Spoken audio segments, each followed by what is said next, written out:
Greetings, and welcome to the Nordstrom second quarter 2022 earnings conference call. At this time, all participants are in a listen-only mode. We will begin with prepared remarks, followed by a question-and-answer session. If you would like to ask a question, please press star one on your telephone keypad. If anyone should require operator assistance during the conference, please press star zero on your telephone keypad. As a reminder, this conference is being recorded. At this time, I'll turn the call over to Heather Hollander, Head of Investor Relations for Nordstrom. You may begin. Good afternoon, and thank you for joining us. Before we begin, I want to be referring to slides which can be viewed in the Investor Relations section on Nordstrom.com. Our discussion may include forward-looking statements, so please refer to the slide with our safe harbor language. Participating in today's call are Erik Nordstrom, Chief Executive Officer, Pete Nordstrom, President and Chief Brand Officer, and Anne Bramman, Chief Financial Officer, who will provide a business update and discuss the company's second quarter performance. And now, I'll turn the call over to Erik. Thank you, Heather, and good afternoon, everyone. Thank you for joining us today.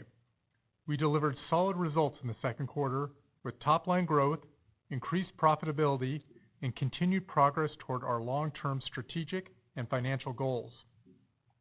We delivered these results despite customer demand decelerating significantly in late June, predominantly at Nordstrom Rack and in our lowest income customer cohorts.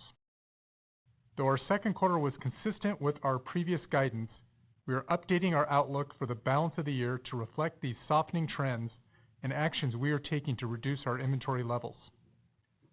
In the second quarter, customers continued to shop for occasions while also refreshing their wardrobes, which drove demand for our core categories and services. We know customers look to us for the occasions that matter most, and we were well positioned to serve them with our differentiated product offering, the convenience of our interconnected model, and our commitment to customer service.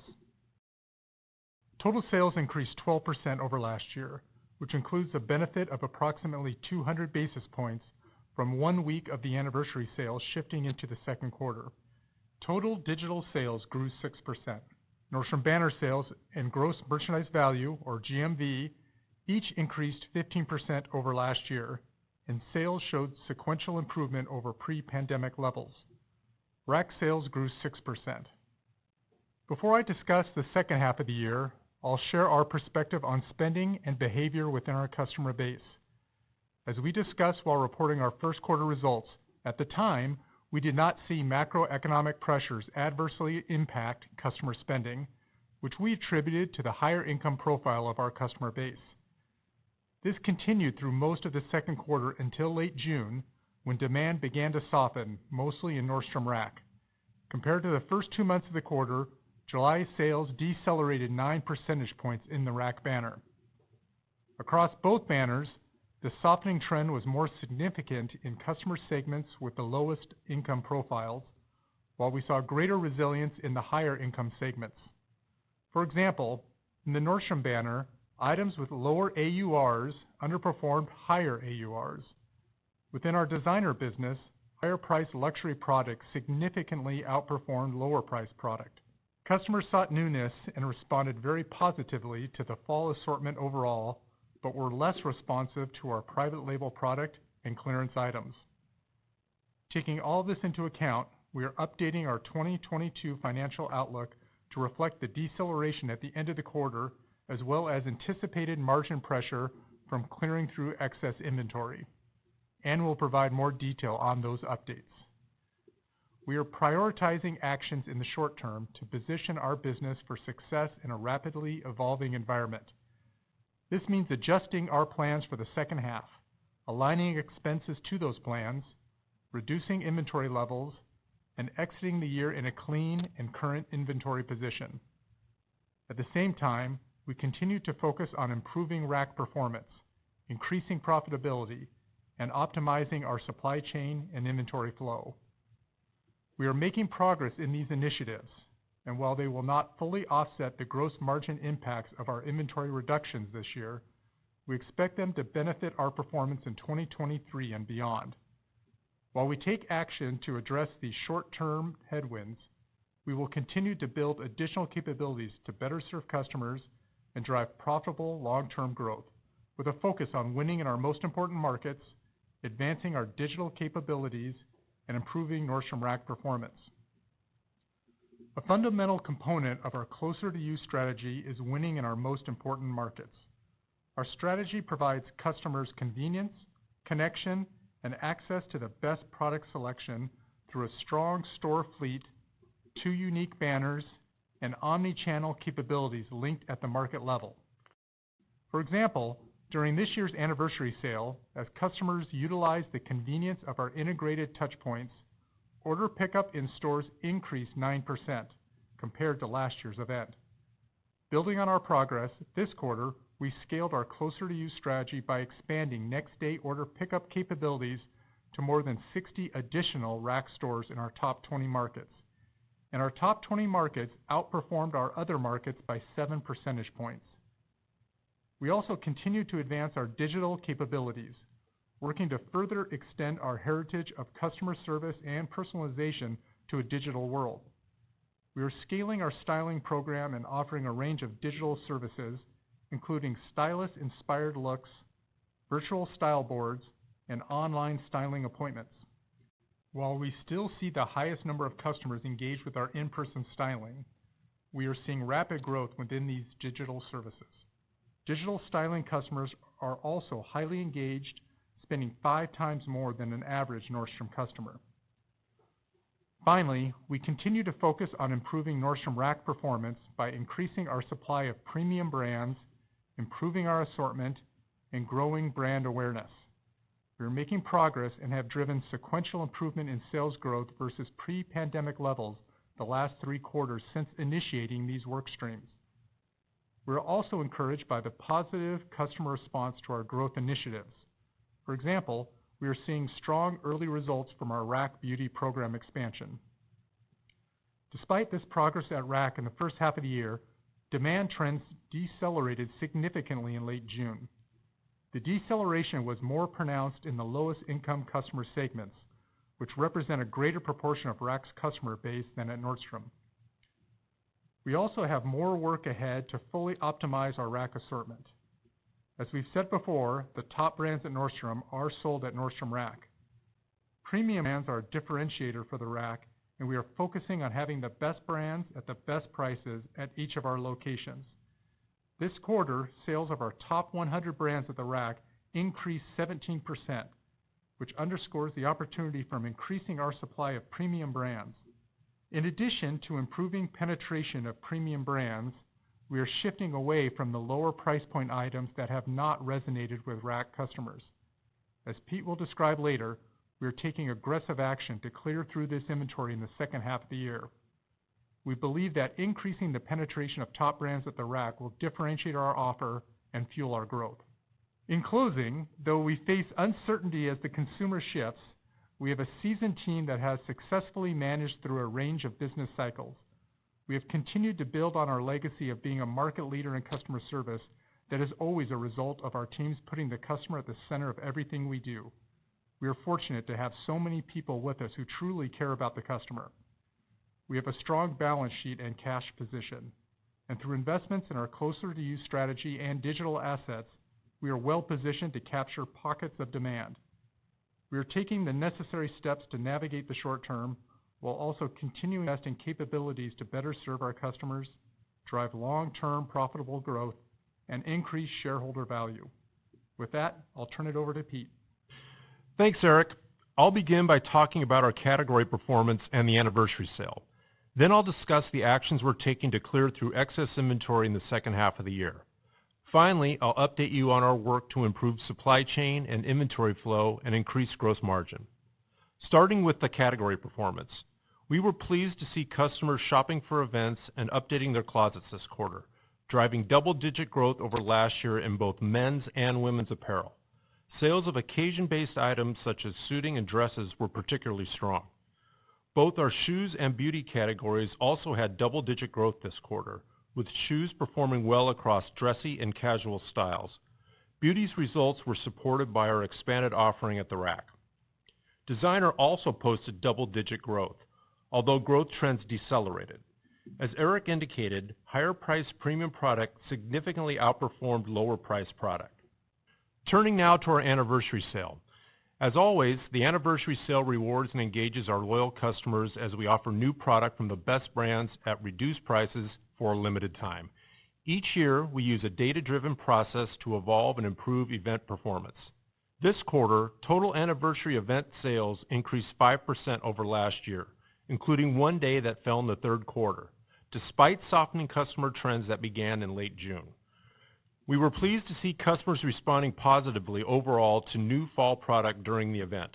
However, private label product underperformed, leaving us with a portion of that inventory to clear in the third quarter. While our sales to inventory spread improved in the second quarter, we are reducing our sales plans and inventory levels in the second half of the year.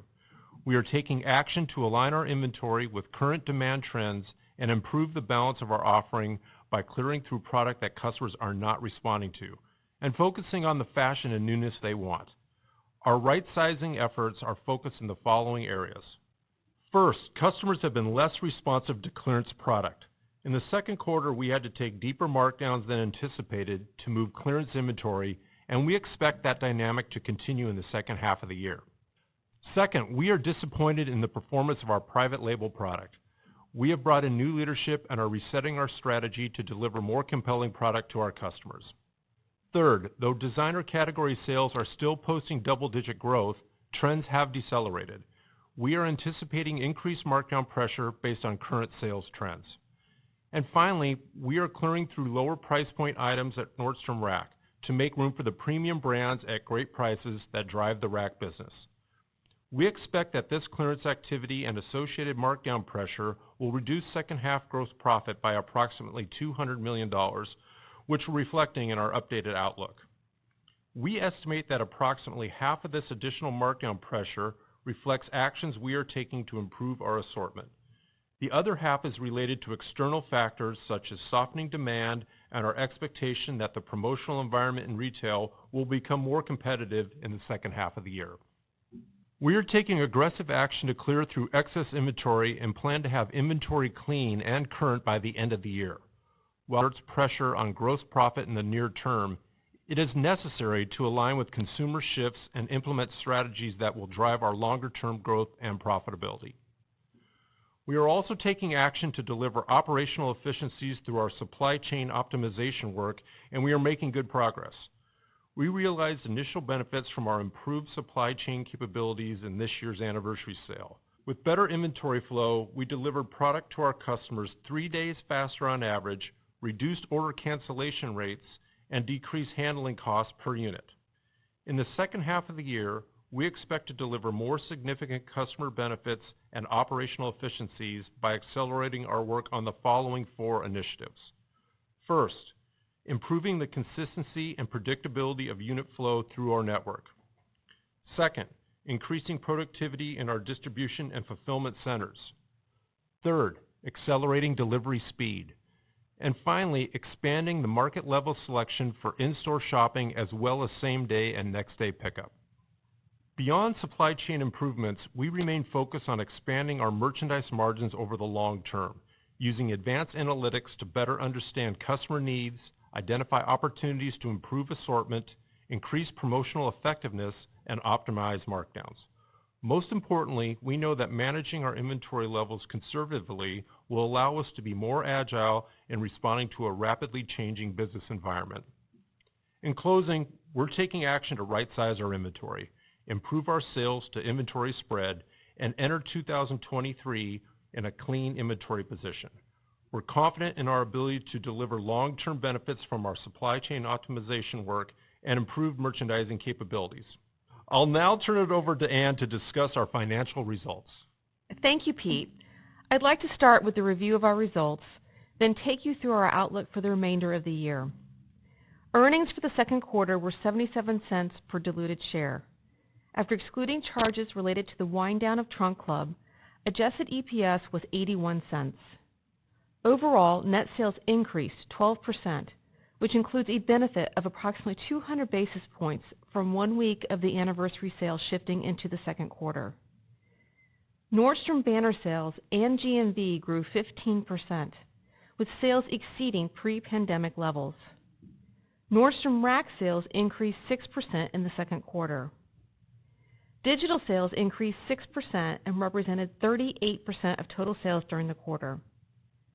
Gross profit as a percentage of net sales increased 65 basis points, primarily due to leverage on buying and occupancy costs, partially offset by higher markdown rates on clearance product. Ending inventory increased 10% versus a 12% increase in sales. Total SG&A as a percentage of net sales decreased 15 basis points due to leverage on higher sales, partially offset by higher labor expense. Inflationary cost pressures were consistent with our expectations. Since last year, we've been making progress on our supply chain optimization initiatives to provide offsets to labor and fulfillment cost pressure. We expect that these initiatives will deliver more significant benefits in the second half of the year. EBIT margin was 5.1% of sales for the second quarter. After excluding charges related to the wind down of Trunk Club, adjusted EBIT margin was 5.3%. We maintained a strong financial position, ending the second quarter with $1.3 billion in available liquidity, including $494 million in cash and the full $800 million available on our revolving line of credit. Now, turning to our updated outlook for fiscal 2022. In the first quarter, we were encouraged by the momentum in our business as customers updated their wardrobes and prepared for occasions. As we described on our Q1 call, we had not seen an adverse impact on customer spending from inflationary pressures. That continued until late June, when demand began to soften, predominantly at Nordstrom Rack and in our lowest income customer segments. We reacted quickly to this shift by managing expenses and aligning staffing schedules. As Pete described, we are right-sizing and rebalancing our inventory in the second half of the year to address customer demand shifts and improve our assortment. Taking all these factors into consideration, we are updating our 2022 financial outlook to reflect deceleration at the end of the second quarter, reduced top-line growth expectations for Nordstrom Rack, and increased markdown pressure. For fiscal year 2022, we now expect revenue growth of 5 to 7% versus 2021, supported by high single-digit sales growth in the Nordstrom banner. We expect adjusted EBIT margin of approximately 4.3 to 4.7% for the full year, up from 3.4% in 2021. Our forecast assumes that EBIT margin improvement for the year will be driven by SG&A leverage. Though first half gross profit margin improved by 115 basis points over last year, we expect gross profit to be roughly flat for the full year. Our revised outlook reflects approximately $200 million of incremental markdown impacts in the second half relative to our previous outlook. Despite our lower sales outlook, our SG&A leverage assumptions for the year remain unchanged. Though we are facing inflationary expense pressures, we contemplated that pressure in our outlook at the beginning of the year, along with the offsetting benefits of our supply chain optimization initiatives.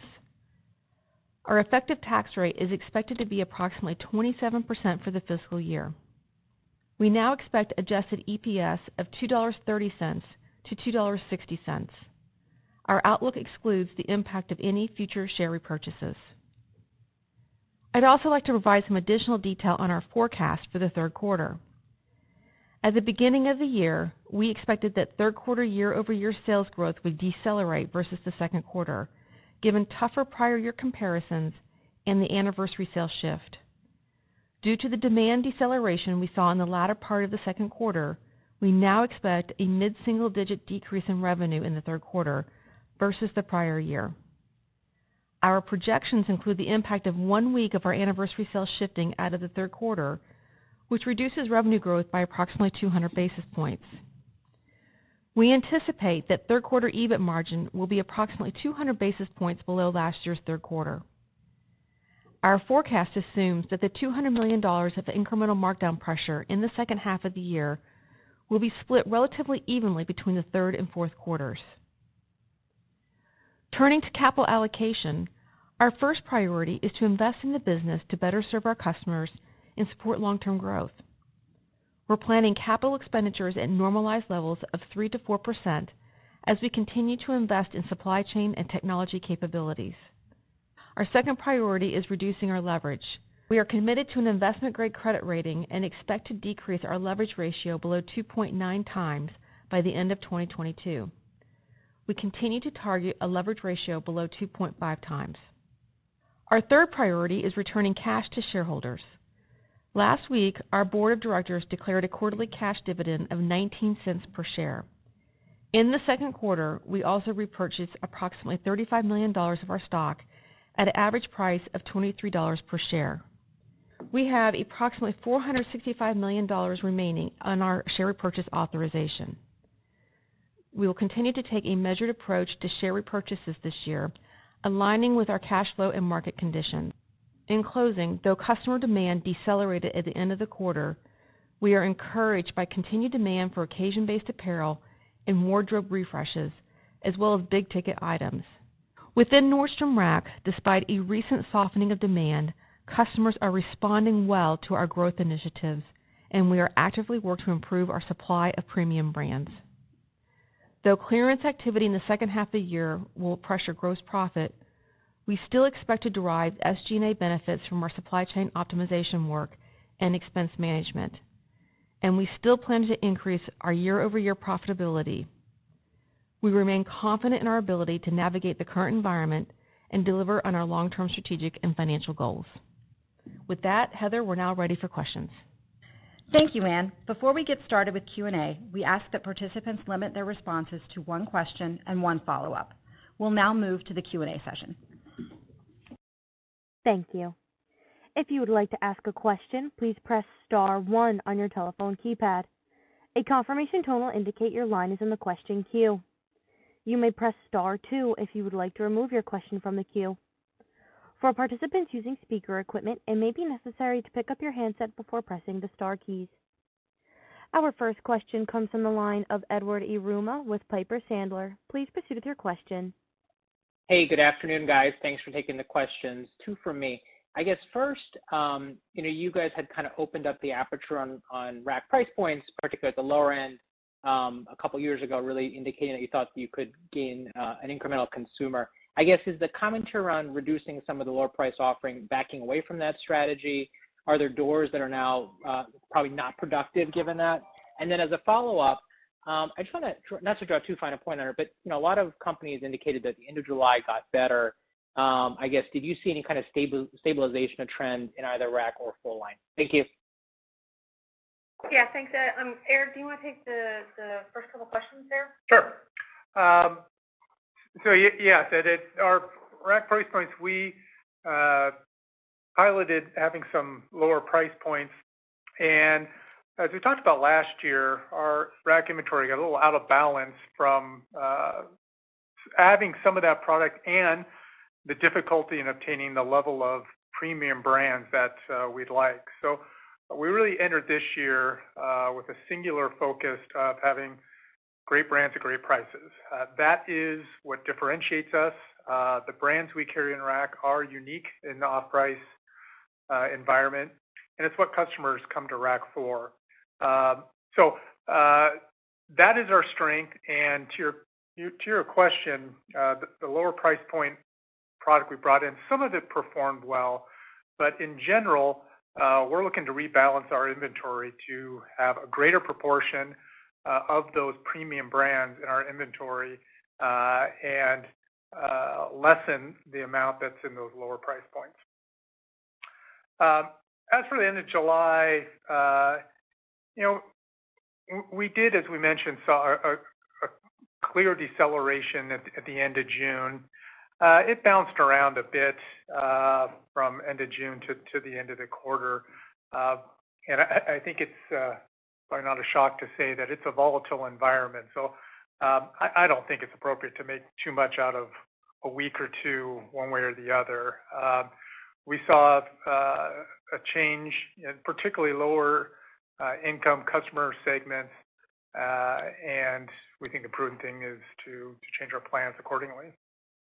Yeah, and I would just add on to that, that we did see June and July, particularly in rack, was the meaningful decel.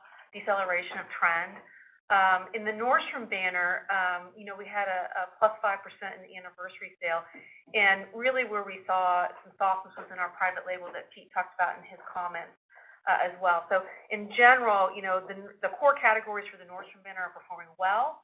We had a pocket with the private label that wasn't performing well, particularly in anniversary sale in July, but really the deceleration we saw was in the rack customer. Thank you. Next is Omar Saad with Evercore. Please proceed with your question. Thank you. A couple quick questions. Overall, maybe your learnings and satisfaction level with anniversary sale. You guys are pretty optimistic going in. And then maybe talk a little bit about private label. I know you've got some initiatives to underway to get that back on the right course, but maybe talk a little bit more detail what went wrong with the offering in private label. Was it too much, too little, too much fashion, wrong type of inventory? A little color there would be great. Thank you. Great, thanks. So Eric, do you want to take the anniversary sale and Pete maybe follow up with private label? Yeah. So Van stated our anniversary sale turned in a 5% increase overall, and that was lower than our plans and off our trend year to date at that point. It's kind of a mixed bag. We saw strong sell-throughs in a number of product. In general, it was higher AUR product that did better. Our branded product did better. The softness call-outs, I'd make two call-outs. One is our private label business, which will set up your second question.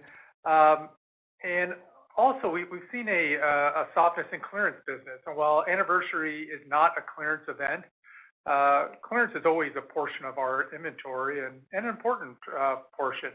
And we've seen that there's a softness in demand for clearance product. The customers are more interested in newness than they are in reduced prices on clearance merchandise. So for the private label and clearance both were drivers of some of the softness that we saw on anniversary. Yeah, this is Pete. The double click into private label, I think the biggest challenge there is the fact that it's the longest lead time of anything that we do. And if you think about the last couple of years and the way customer demand has shifted and changed given the macro environment, that's put added pressure and stress on just our ability to be able to execute well. And, that's probably not unique to us, but I think it also is revealed some of the vulnerability that we have in that part of our business, and that when you talk about what's working, what's not, largely what it is a bit of a glass ceiling in terms of the levels that we've achieved over the years. And as we've tried to buy into more private label, you've heard us talk about the importance of that, we've not been able to execute that successfully. So we're really taking a scrub of all of it. We changed our leadership there, and we're looking at design, we're looking at sourcing, we're looking at field of play, the categories where we think we have the chance to be successful. All of it is really on the table to consider, and we're working on that right now. So it's still something, it's a category that we want to get better at. It's important to our future. We're investing in it. We have every reason to believe we will do better at it, but we've got to clear out some of this underperforming inventory so we can get ourselves in a position, and probably a year from now, really kind of midpoint in 23, where you'll see us bending the curve with private label. Yeah, Omar, the other thing I would add is, from an execution perspective on anniversary sale, we across the board, our team did a phenomenal job. We had great site traffic and volume on the site, and great, service on that. Our inventory flow was really well. We shortened the number of days to deliver to customers from our supply chain.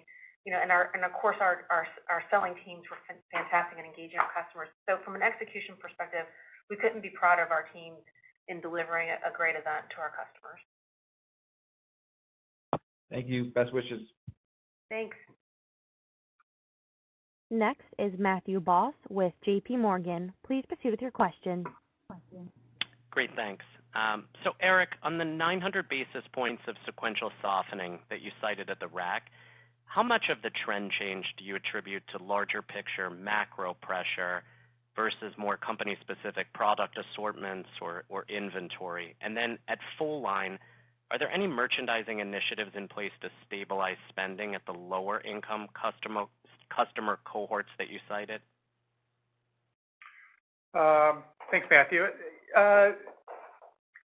What does stand out with the softness that we've seen has been looking at customer segments by household income. And our customer household income is higher than average, but within the range of our customer segments, the lower income customer segments saw significantly more pullback versus the higher income. Rack is more exposed to that customer. That customer makes up a bigger portion of our Rack customer base than it does the Nordstrom banner. So there is a pretty clear correlation there, which leads us to believe that a significant part of the pullback is macro. As far as the full line stores focusing on stabilizing that low income customer segment, what we think we're best served at, what really cuts across, and I want you to take away from what you're hearing here, is we're in volatile times, and that it's seemed that way for a while, but the uncertainty moving forward is significant, and there's cases to be made that things could get better pretty quickly, and then there's credible cases to be made that it's going to be tough. We think we're well served by having plans that give us flexibility and allow us to be agile and responsive. And I say that because for responding to customers, we need to be able to respond not only to customer income segments, but category to category. You've seen a significant shift in demand by category over the last 2 years, and we think we need to be able to be super responsive to that. So what do we do about that? First thing we do is bring our inventory levels down. And while they're not super high right now, we really want to give ourselves that flexibility. And we have segments of our inventory that are less productive, which there always is. But that gap, and I mentioned clearance earlier, the softness there, that gap between that less productive part of the inventory and the more productive part is unusually high, which the nice part about that is the customer is spending. There's product that the customer is responding to. The pressure that puts on us is we have segments of our inventory that are preventing us from being responsive to the customer as we want to be. So that's our message here, is get our inventories down to where we can be really responsive no matter where it goes. Because regardless of what I say here today, how it plays out the rest of the year more likely is going to be a little different than I think anyone would say. So that's what we're looking to do to really address those less productive parts of our inventory, add up, get us in a position where we're flexible and can be agile to respond to whatever the customer demands are.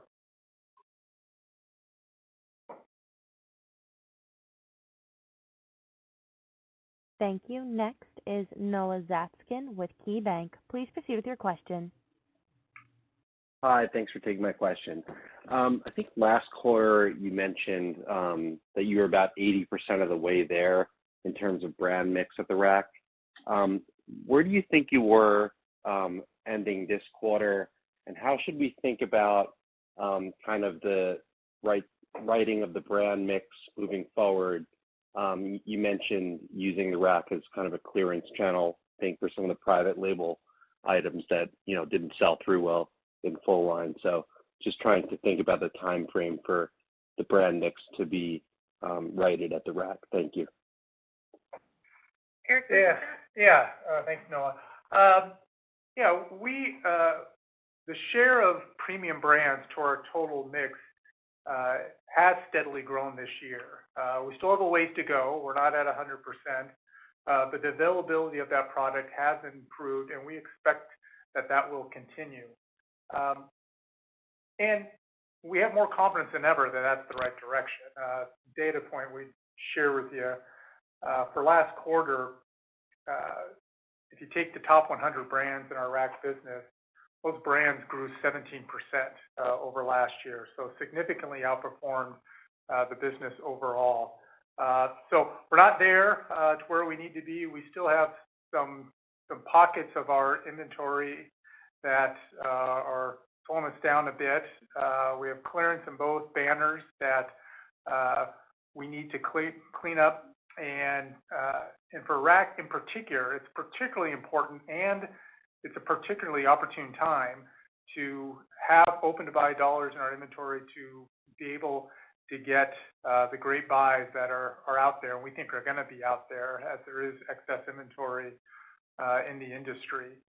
So still a ways to go, and we would expect that portion of premium brands to continue to grow as a proportion of our inventory.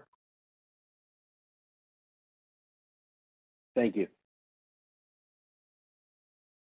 Next is Chuck Grom with Gordon Haskett. Please proceed with your question. Hey, thanks. Good afternoon. On the third quarter guide for a mid-single-digit decline, should we think about that pace at both banners? And then as we look ahead to the fourth quarter, it looks like you're expecting a big improvement on a 1- and 3-year basis in order to hit the new full-year sales range. So I guess what's driving that assumption for the improvement in the fourth quarter? Yeah, Chuck, so a couple of things. When we gave the guide for the second half, we talked about the fact that a shift in anniversary sale on a year-over-year basis, which will impact the Nordstrom banner component to it, it's a couple hundred basis points. And so for the full year, we expect the Nordstrom banner to be mid-single-digit growth. And so we do believe that will continue. So what I would also say is in the rack, we did see deceleration, as we've talked about. We are anticipating some continuing trends in that in the second half. So when we look at the total year sales, we do, and we're still seeing the customer respond really, really well to our core categories in the Nordstrom banner. So it is a bifurcated approach to the sales component to it. And I think for the Q4 piece to it, as the anniversary last year, what I would say, there's a couple of things in Q4 to think about. One, supply chain, we had a lot of supply chain issues in Q4 last year. We got late deliveries for holiday, which we have pulled forward. Actually, we'll start receiving quite a bit of that in Q3 as we prepare for Q4. And the second component, particularly as it impacts our store business, last year, as you guys all may recall, we had, I think we all felt the impact of the Omicron variant, particularly in the December timeframe. So I would say it's a little bit of an easier lap as you think about year over year. Okay, that's helpful. And then the pace of credit revenue really slowed in the quarter. Macy's and Kohl's had similar developments over the past couple of days. Can you help us think about that line item in the second half of the year? Yeah, so from a credit perspective, overall, I would just say it's absolutely in line with what we were expecting to see. Throughout the quarter, we had a gradual decrease in customer payment rates, but overall, the payment rates remain elevated above what we saw pre-pandemic. So, we saw a very different shift in the last 2 years. We're seeing a little bit of a different trend, but it's still much better than we saw in 2019. I think the other thing I would just say is, in general, this has not translated to losses impacting our credit card revenue in the quarter. And we're continuing to see a very healthy portfolio. We're very pleased with our portfolio. Okay, great. Thanks, Ann. Mm-hmm. Next is Katie Halberg with Cowen. Please proceed with your question. Hi there. Thanks so much for taking our questions. The first one is sort of if you're seeing any sort of sign of trade down, either in the rack or the Nordstrom businesses, just in terms of maybe more towards clearance or other basic items. And then second, it's just on the sort of different channels and how did the channels perform versus your expectations, specifically the digital performance? That would be great. Thank you. Eric, do you want to take the first piece on the trade down component to it for rack? Sure. quick answer is we have not seen a lot of evidence of trade down. As I mentioned earlier, clearance has actually been a real soft part of our inventory. So it's I think an example that we're not seeing customers looking really driven by price as the main driver. What we're seeing from our customers is they want what they want. They want newness, and lowering prices on what didn't sell at regular price is tougher. It's taking more markdowns to clear out older product. So no signs of trade down. Yeah, I would just add on the pricing piece to it. As Eric mentioned, it's kind of the opposite. But I think it's reflecting the fact that we're having to take deeper marks and clearance than we normally would.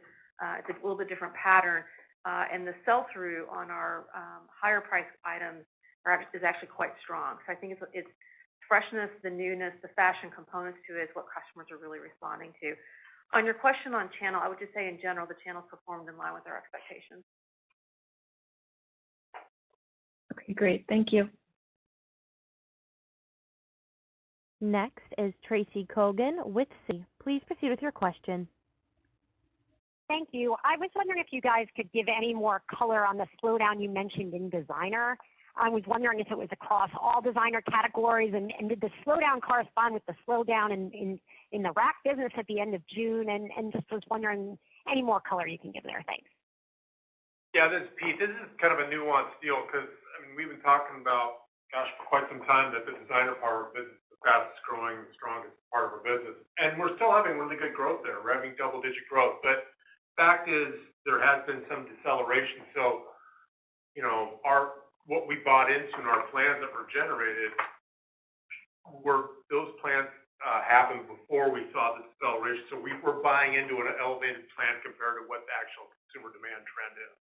So that's what that's about. I think if you want to parse it and see exactly where it's happening, what we're tending to see is in the range of what happens to designers, some of the lower price, more item-oriented parts of those businesses has slowed down some compared to what would really be the higher end, the luxury part. That's been super durable.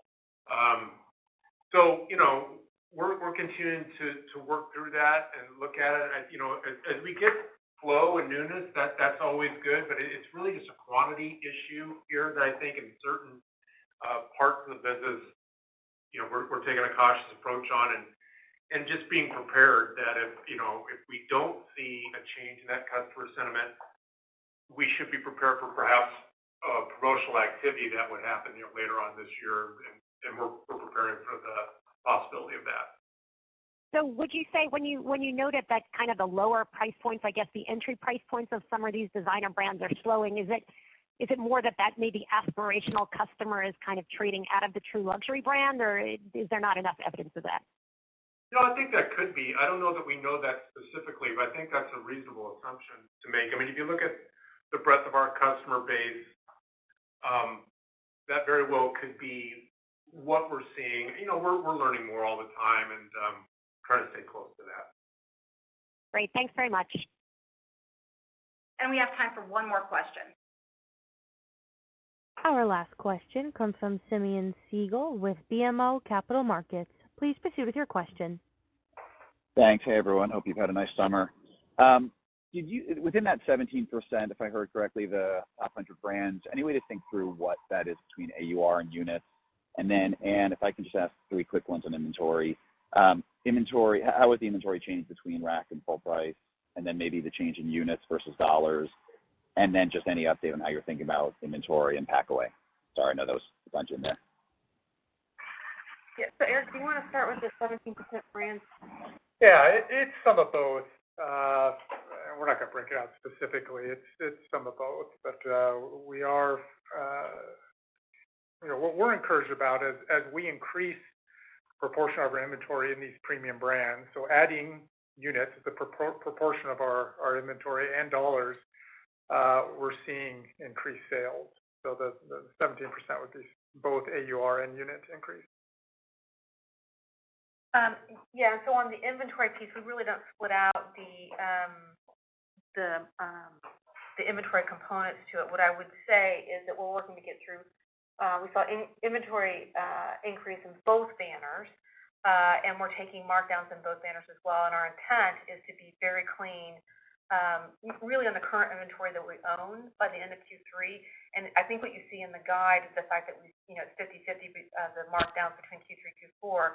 Q4 really contemplates what we anticipate to be a continued highly promotional environment in Q4. So it's really baking in what we think could be a continued pressure on a promotional environment inventory at that point. So the plan, the intent is to be is to reduce the current inventory, to plan and be thoughtful, and have powder dry in Q4 and exit in 23 very, very clean as we continue to be responding to the customer in a volatile environment. Great. Thanks so much. Best of luck for the rest of the year. Thank you. We want to thank you for joining today's call. A replay along with the slide presentation and prepared remarks will be available for 1 year on our website. Thank you for your interest in Nordstrom. This concludes today's conference. You may disconnect your lines at this time. We thank you for your participation.